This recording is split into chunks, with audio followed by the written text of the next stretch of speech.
Malgudi Days by R K Narayan. The Tiger's Claw. The man-eater's dark career was ended. The men who laid it low were the heroes of the day. They were garlanded with chrysanthemum flowers and seated on the arch of the highest bullock cart and were paraded in the streets, followed by another bullock-drawn open cart on which their trophy lay with glazed eyes, overflowing the cart on every side, his tail trailing the dust. The village suspended all the normal activity for the day. Men, women, and children thronged the highways, pressing on with the procession, excitedly talking about the tiger. The tiger had held a reign of terror for nearly 5 years in the villages that guard Mempi Forest. We watched the scene, fascinated, drifting along with the crowd, till the talkative man patted from us behind and cried, "Lost in wonder? If you have had your eye full of that carcass, come aside and listen to me." After the crowd surged past us, he sat us on a rock mount under a margosa tree and began his tale. I was once camping in Kopal, the most obscure of all the villages that lie scattered about the Mempi region. You might wonder what I was doing in that desolate corner of the earth. I'll tell you. You remember I have often spoke to you about my work as agent of a soil fertilizer company. It was the most miserable period of my life. 25 days in the month, I had to be on the road, visiting nooks and corners of the country and popularizing the stuff. One such journey brought me to the village Kopal. It was not really a village, but just a clearing with about 40 houses and 2 streets hemmed in by the jungle on all sides. The place was dingy and depressing. Why a company should have sought to reach a place like this for their stuff, I can't understand. They would not have known of its existence but for the fact that it was on the railway. Yes, actually on the railway, some obscure branch line passed through this village, though most trains did not stop there. Its center of civilization was its railway station, presided over by a porter in blue and an old station master, a wizened man wearing a green turban and with red and green flags always tucked under his arms. Let me tell you about the station. It was not a building, but an old railway carriage, which, having served its term of life, was deprived of its wheels and planted beside the railway lines. It had 1 or 2 windows through which the station master issued tickets and spoke to those occasional passengers who turned up in this wilderness. A convolvulus creeper was trained over its entrance. No better use could be found for an ex-carriage. One November morning, a mixed train put me down at the station and puffed away into the forest. The station master, with the flags under his arm, became excited on seeing me. He had seen so few travelers arriving that it gave him no end of pleasure to see a new face. He appointed himself my host immediately and took me into the ex-compartment and seated me on a stool. He said, "Excuse me, I'll get off these papers in a minute." He scrawled over some brown sheets, put them away and rose. He locked up the station and took me to his home, a very tiny stone building consisting of just 1 room, a kitchen and a backyard. The station master lived here with his wife and 7 children. He fed me. I changed. He sent the porter along with me to the village, which was nearly a mile off in the interior. I gathered about me the peasants of those 40 houses and lectured to them from the payole of the headman's house. They listened to me patiently, received the samples and my elaborate directions for their use, and went away to their respective occupations with cynical comments among themselves regarding my ideas of manuring. I packed up and started back for the station master's house at dusk, my throat smarting and my own words ringing in my ears. Though a couple of trains were now passing, the only stopping train would be at 5:30 on the following morning. After dinner at the station master's house, I felt the time had come for me to leave. It would be indelicate to stay on when the entire family was waiting to spread their beds in the hall. I said I would sleep on the platform if my train arrived. No, these are very bad parts, not like your town, full of tigers, the station master said. He let me, as a special concession, sleep in the station. A heavy table, a chair, and a stool occupied most of the space in the compartment. I pushed them aside and made a little spare for myself in a corner. I had at least 8 hours before me. I laid myself down.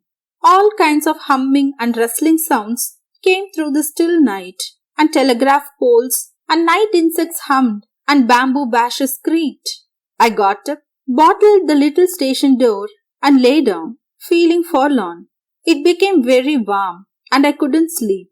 I got up again, opened the door slightly to let in a little air, placed the chair across the door, and went back to my bed.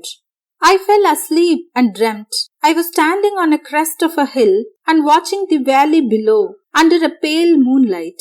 Far off, a line of cat-like creatures was moving across the slope, half shadows, and I stood looking at them admiringly, for they marched on with great elegance. I was so much lost in this vision that I had noticed that they had moved up and come by a winding path right behind me.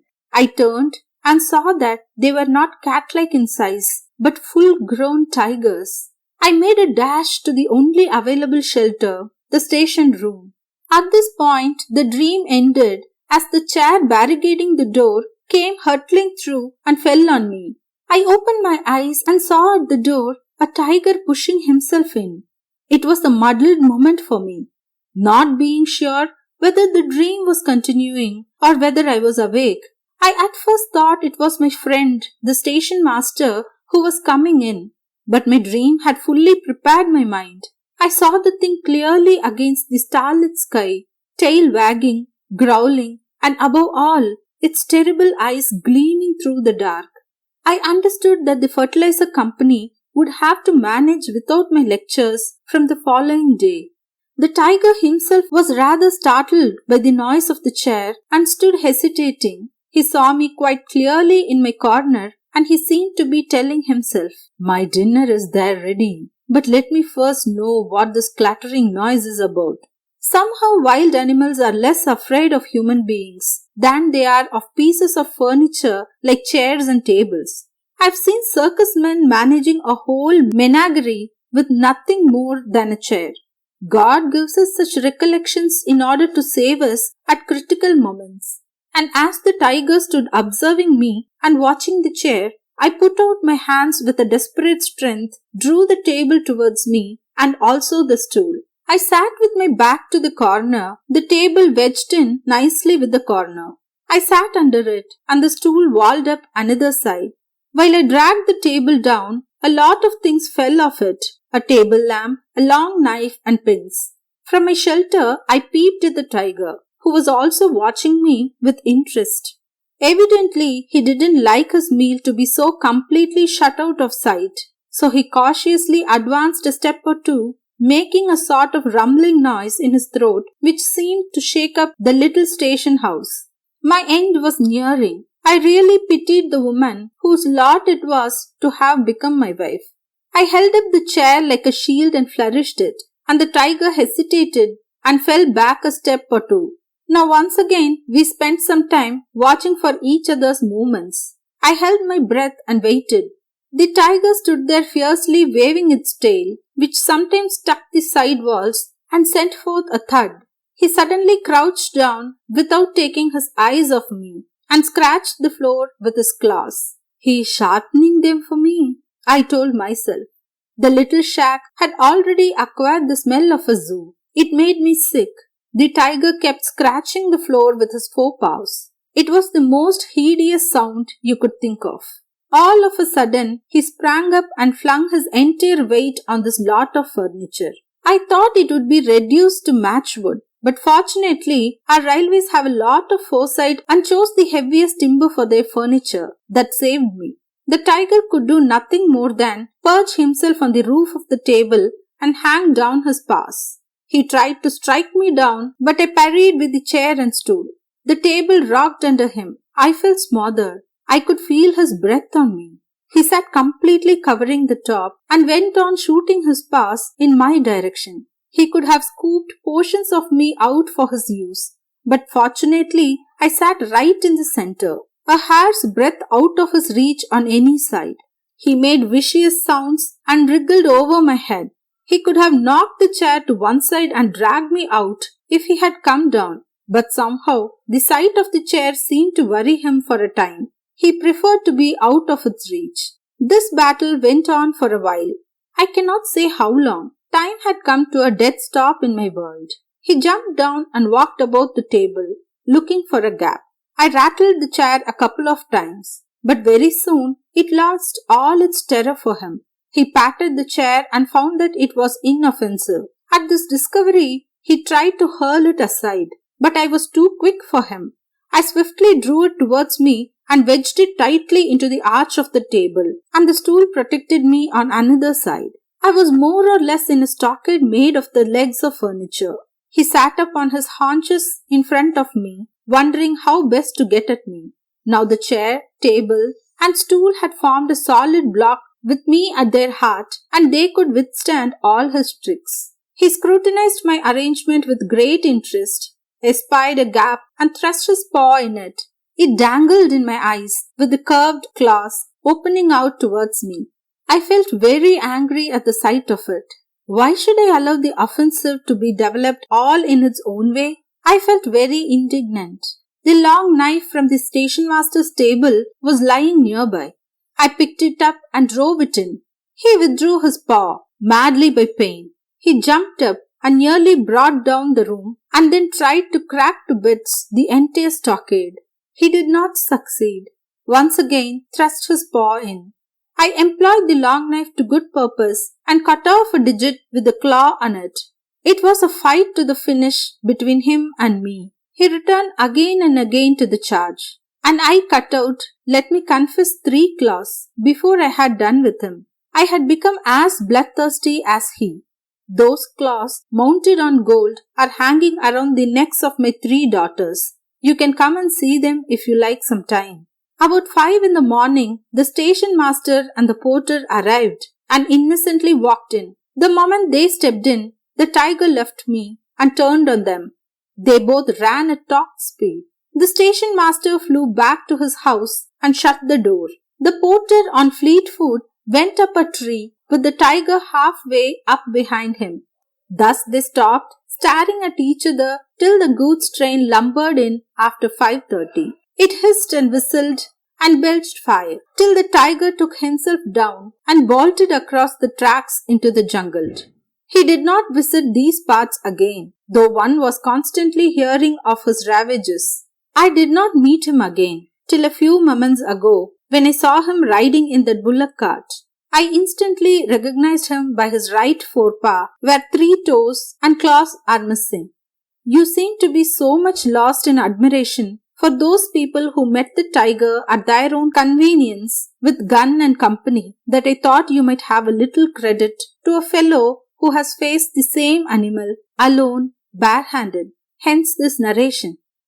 When the talkative man left us, we moved on to the square, where they were keeping the trophy in view and hero worshipping and fetting the hunters who were awaiting a lorry from the town. We pushed through the crowd and begged to be shown the right forepaw of the tiger. Somebody lowered a gas lamp. Yes, 3 toes were missing, and a deep black scar marked the spot. The man who cut it off must have driven his knife with the power of a hammer. To a question, the hunters replied, "Can't say how it happens." We've met a few instances like this. It's said that some forest tribes, if they catch a tiger cub, cut off its claws for some talisman and let it go. They do not usually kill cubs.